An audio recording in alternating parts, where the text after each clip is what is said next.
Hi, it's Matt Slauson. I'm in my shop and it's an absolute disaster in here and I should be cleaning it up. But instead, I thought I'd make a video. And so I've seen a number of posts on people asking for files for 3D printed bench pegs. And I thought I would show how easy it is to make a bench peg. And so this is one I made real quick, no measurements. I needed one to hold in the lathe, and one of the things or opportunities to talk about is order of operations. So if you look at this, you want to figure out how to make this in a lathe or anything in a lathe. The big key problem is holding it. Now I have a large lathe, I have two large lathes, and I can stick a big piece of material into the chuck and hold it and do a lot of operations because I have a large lathe. If you have a small lathe that you can't fit a big piece of material in, and so you need to cut a piece of stock off that you can hold in the lathe, you really have to consider order of operations so that you can hold on to the thing. And so if you look at these, I'm going to make something that resembles this bench peg out of this scrap piece of material, and it's either ABS or Delrin. I don't know which. I could chemically test it and tell you pretty quickly, but it's just a piece of scrap. So what do I want to do first? And so a lot of people might think, well, that cone looks like it's a little tricky to make, so I'll do the cone first. Well, if you do the cone first, how are you going to hold it to make the stem on it? So doing the cone first isn't a good idea on this particular item.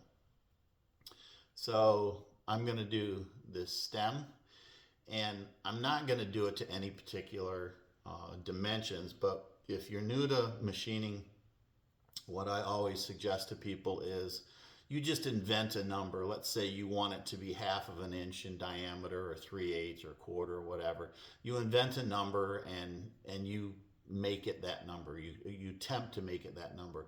That way it's practice for figuring out how to do other things that the dimensions might count. So here we go. So I'm going to chuck my piece of stock.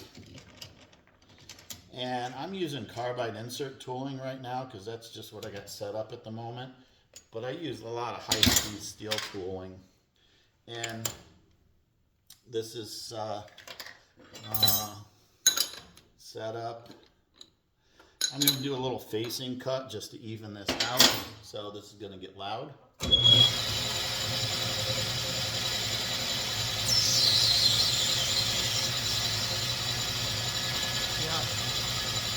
And then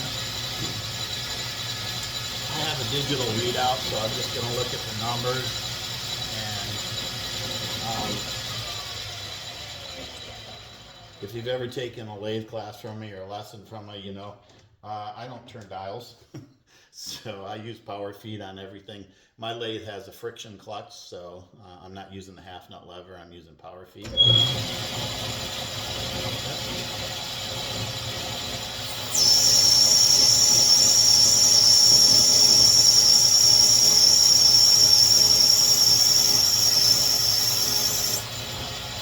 I'm also using the I-lar method. It looks about right.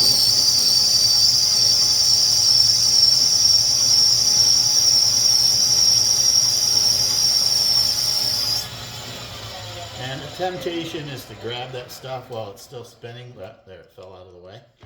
And, but don't.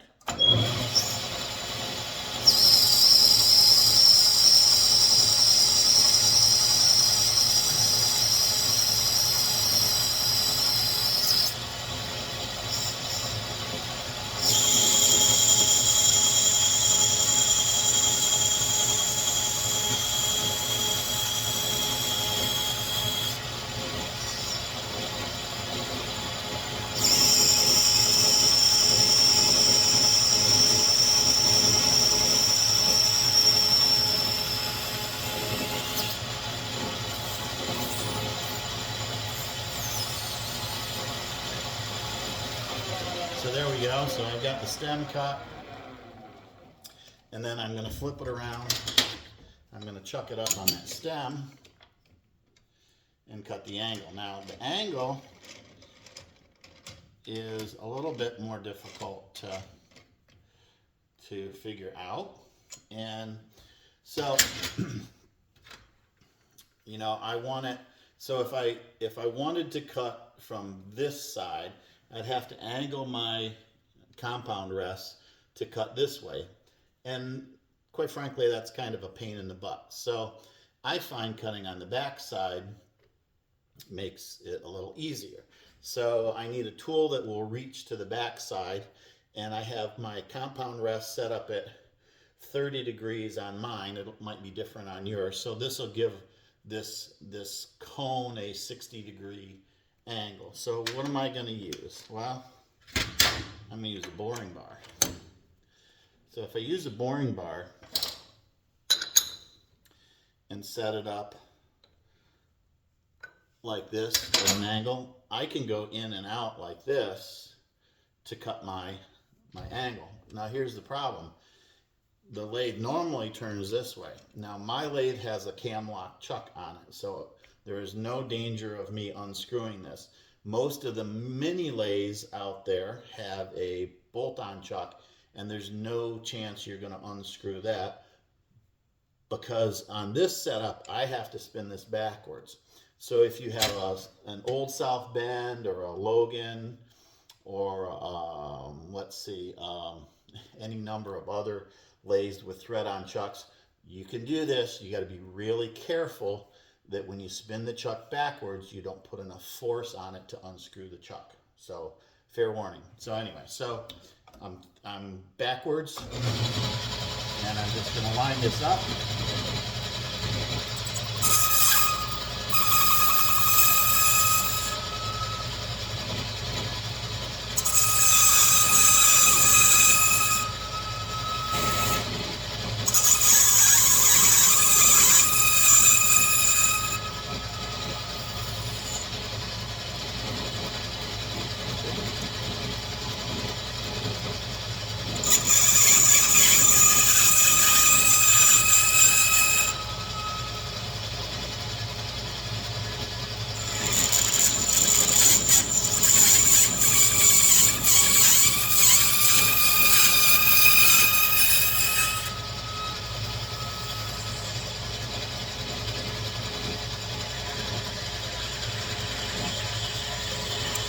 So unfortunately the compound rest doesn't have a power feed on it, so I do have to, and I reached the limit of the travel, so I'm going to back it out, bring it up over here, this way.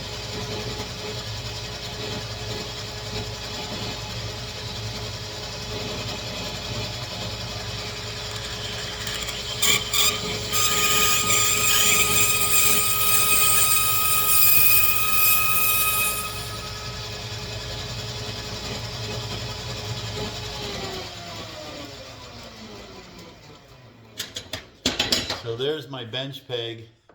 According to my phone, it took about 8.5 minutes to make this. And had I not been yapping, I probably could have made it in about 2 minutes. So there's a bench peg, easy to make, order of operations.